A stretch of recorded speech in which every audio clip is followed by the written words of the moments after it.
అందరికీ నమస్కారం అండి. ఇవాళ సాయంత్రం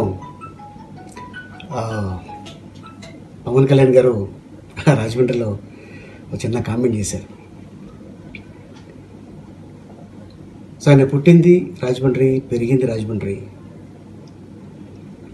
నేను పుట్టిన గడ్డకి ఏదైనా చేసుకుంటే బాగుంటుందని నా తండ్రి పేరున ఒక ట్రస్ట్ పెట్టుకొని కులమతాల అతీతంగా హిందూ, ముస్లిం, క్రిస్టియన్ వీళ్ళందరికీ నేను సేవ చేస్తున్నాను మా ఫాదర్ పేరున.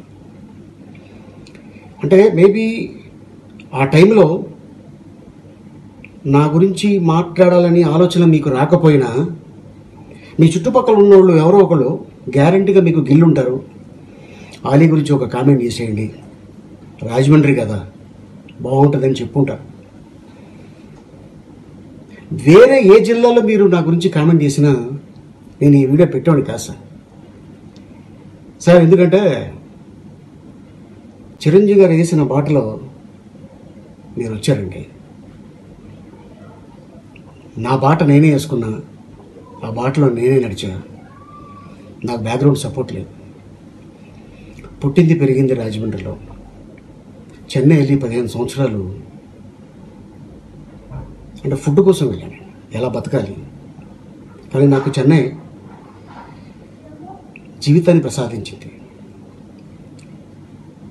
ఎంతో కృషి చేస్తే ఈరోజు ఈ స్టేజ్లో ఉన్నాను నేను. నా గురించి ఎవరన్నా లాభం పొందారు తప్ప నేను ఎవరి దగ్గర చేయి చాపలేదండి.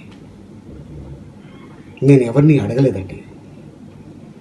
సార్, నేను పార్టీలోకి వచ్చాను, ఓకే. అంటే పార్టీలో వచ్చిన తర్వాత జనరల్గా మాట్లాడటం ఉంటుంది. నేను చాలా చోట్ల వెళ్ళానండి వైసీపీకి క్యాంపెయిన్ చేయడానికి. ఏ జిల్లాలో కూడా పవన్ కళ్యాణ్ జనసేన పార్టీ గురించి ఇంత ముక్క కూడా నేను కామెంట్ చేయలేదు, ఇంత ముక్క కూడా. ఎందుకంటే గతంలో చెప్పా, ఇప్పుడు చెప్పా, మీ స్థానం ఇదండి అని చెప్పాను నేను. అండ్ మీరు నా గురించి అంత పెద్ద కామెంట్ చేశారు సార్. నేను స్ట్రైట్గా మీకు ఒక క్వశ్చన్ అడుగుతున్నాను సార్, పవన్ కళ్యాణ్ గారు. అదేంటంటే సార్, మీరు పార్టీ పెట్టేటప్పుడు మీ ఆఫీస్కి వచ్చి మంచి మనసుతోటి మీరు ఎదగాలని, ఇండస్ట్రీలో ఎదిగారు, రాజకీయాల్లో ఎదగాలని ఒక ఖురాన్ ఇచ్చాను సార్ మీకు. డేట్స్ తీసుకొచ్చి ఇచ్చాను సార్ మీకు. మీరు బాగుండాలని, మీరు ఎప్పుడు బాగుండాలని కోరుకునే వ్యక్తుల్లో అంటే ఎంతమంది కోరుకుంటారో నాకు తెలియదు, కానీ మొదటి లైన్లో మొదటి మనిషి నేను సార్. మీరు ఒక పాయింట్ చెప్పారు, నేను ఆలీ కష్టాల్లో ఉన్నప్పుడు సాయపడ్డాను అన్నారు. ఏ విధంగా సాయపడ్డారండి మీరు నాకు?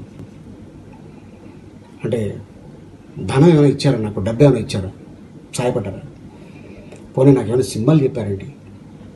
నాకు సినిమాలు లేక ఇంట్లో ఉంటే తీసుకెళ్ళి నాకేమైనా అవకాశాలు ఇప్పించారండి? సార్, మీరు ఇండస్ట్రీకి రాకముందు నేను అప్పటికే ఒక మంచి పొజిషన్లో ఉన్నాను సార్. నేను ఎవరి దగ్గరికి వెళ్ళి అయ్యా నేను కష్టాల్లో ఉన్నాను, నాకు ₹1 సాయం చేయండి అని నేను ఏనాడు ఎవరి దగ్గర అడగలేదండి. అడగాల్సిన అవసరం నాకు లేదు. అల్లా దయ వల్ల నేను చాలా బాగున్నాను. ఇంకా అడిగే అవకాశం వస్తే అప్పటికి ఆలీ ఉండడు, వెళ్ళను కూడా. ఆకలితో చచ్చిపోతాను తప్ప ఇల్లి అమ్మ దేహి అని అడుక్కునే స్థితికి నేను లేను సార్. మీకు తెలుసు నేను కుటుంబాన్ని ఎలా చూసుకుంటాను. నేను ఎవరిని కూడా మనసు బాధ పెట్టేలాగా ఇంత ముక్క కూడా నేను చెప్పను. కానీ ఈ రోజున రాజమండ్రిలో మీరు ఆ మాట అంటాం బాధేసింది సార్, చింతిస్తున్నాను సార్. ఇప్పుడు వైసీపీలోకి వెళ్ళటం తప్పేంటండి? అదేమన్నా నేరం అండి? అదే రాజ్యాంగం రాసుందా వెళ్ళకూడదు అని? అంటే నాకంటూ ఒక స్వేచ్ఛ లేదా?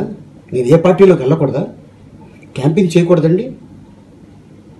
మీ గురించి ఏదైనా నేను గట్టిగా మాట్లాడాను ఏదైనా స్టేజ్ మీద, మీకు కంప్లైంట్ వస్తే మీరు నా గురించి కామెంట్ చేయాలి అంతే తప్ప రాజమండ్రిలో కామెంట్ చేయడం నేను చాలా ఫీల్ అవుతున్నాను.